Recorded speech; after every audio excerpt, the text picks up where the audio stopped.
लेख में निहित किसी भी जानकारी, सामग्री, गणना की सटीकता या विश्वसनीयता की गारंटी नहीं है। विभिन्न माध्यमों, ज्योतिषियों, पंचांग, प्रवचनों, मान्यताओं, धर्म ग्रंथों से संग्रहित कर ये जानकारी आप तक पहुंचाई गई है। हमारा उद्देश्य महज आप तक सूचना पहुंचाना है। इसके उपयोगकर्ता इसे महज सूचना समझकर ही ले। इसके अतिरिक्त इसके किसी भी उपयोग की जिम्मेदारी स्वयं उपयोगकर्ता की ही रहेगी। दोस्तों, स्वागत है आप सबका आपके चैनल जी जायसवाल यूट्यूब स्टोरी में। दोस्तों, आज की हमारी कहानी है सिंहासन 32वीं की 13वीं कहानी, कीर्तिमती पुतली की कथा। दोस्तों, 12वीं पुतली की कहानी को सुनकर जैसे ही राजा भोज महाराज विक्रमादित्य के सिंहासन की ओर बढ़े, तभी वहां पर 13वीं पुतली आ गई। 13वीं पुतली का नाम कीर्तिमती था। उसने राजा भोज को यह पूछते हुए रोक लिया कि क्या राजा विक्रमादित्य में मौजूद सभी खूबियां आपके अंदर है। राजा भोज ने हाथ जोड़ते हुए निवेदन किया कि हे देवी, क्या आप उस खूबी के बारे में मुझे बता सकती हैं। तब कीर्तिमती ने महाराज विक्रमादित्य की कहानी कहना शुरू की। बहुत समय पहले की बात है। राजा विक्रमादित्य ने बड़े बड़े विद्वानों को अपने दरबार में मंत्रणा के लिए बुलाया और निमंत्रण के तौर पर उन्हें खूब सारा धन दान में दिया। जब राजा विक्रमादित्य का दरबार लगा था तो सभी विद्वान एक स्वर में बोलने लगे कि इस धरती पर महाराज विक्रमादित्य सबसे बड़े दानी हैं। वहीं महाराज ने एक ब्राह्मण को देखा जो शांत बैठा था। महाराज ने जब ब्राह्मण से उसके शांत होने का कारण पूछा तो महाराज यानी ब्राह्मण ने कहा कि यदि राजा उसे अभय दान दे तो वह कुछ बोलने की हिम्मत करेगा। तब राजा ने उसे वचन दिया। इसके बाद ब्राह्मण ने कहा कि महाराज, बेशक आप बहुत बड़े दानी हैं, लेकिन सबसे बड़े दानी नहीं हैं। ब्राह्मण के वचनों को सुनकर सभी दरबारी ब्राह्मण की ओर देखने लगे और महाराज ने ब्राह्मण की निडरता की तारीफ की। इसके बाद विक्रमादित्य ने पूछा कि तो फिर इस धरती पर सबसे बड़ा दानी कौन है।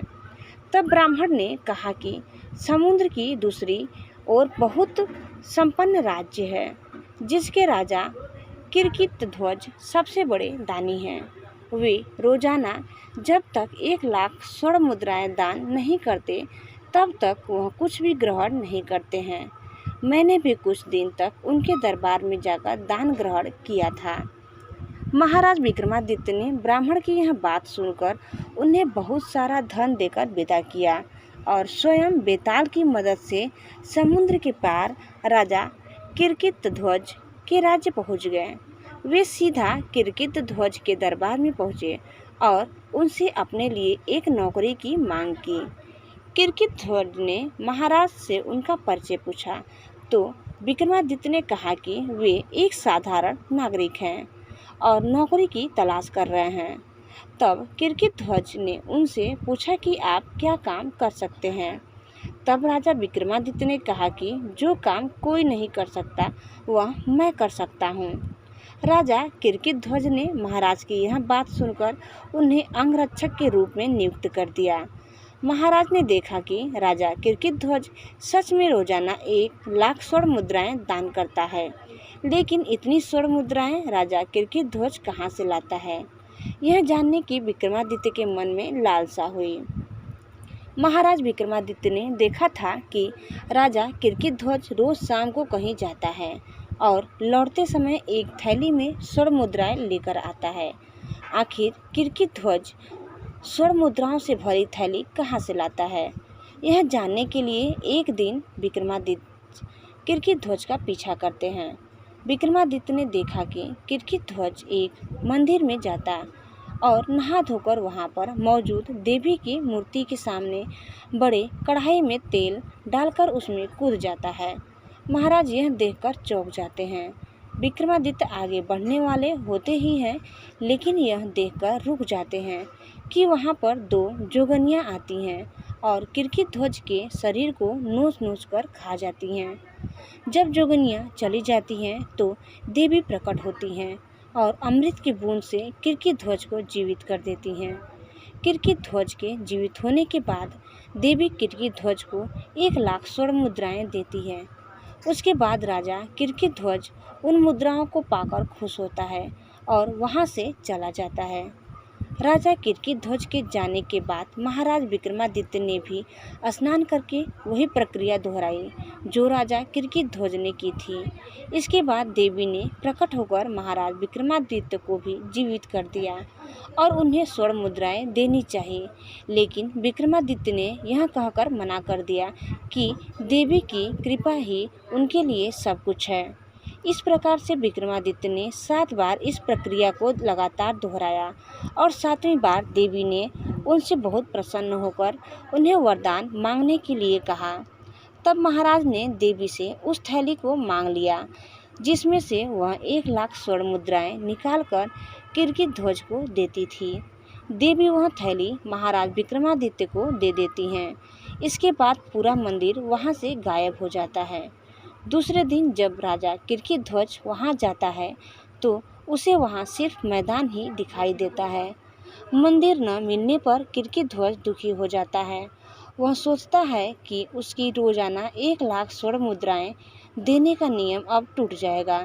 इस विचार के साथ वह अपने महल वापस आ जाता है और उदास होकर बैठ जाता है। तभी विक्रमादित्य वहां पहुंच जाते हैं और कीर्तिध्वज से उनकी उदासी का कारण पूछते हैं। तब राजा कीर्तिध्वज उन्हें सारी बात बताते हैं। राजा कीर्तिध्वज की बात सुनकर महाराज विक्रमादित्य उनके हाथों में वह जादुई थैली रख देते हैं जो उन्होंने देवी से हासिल की थी।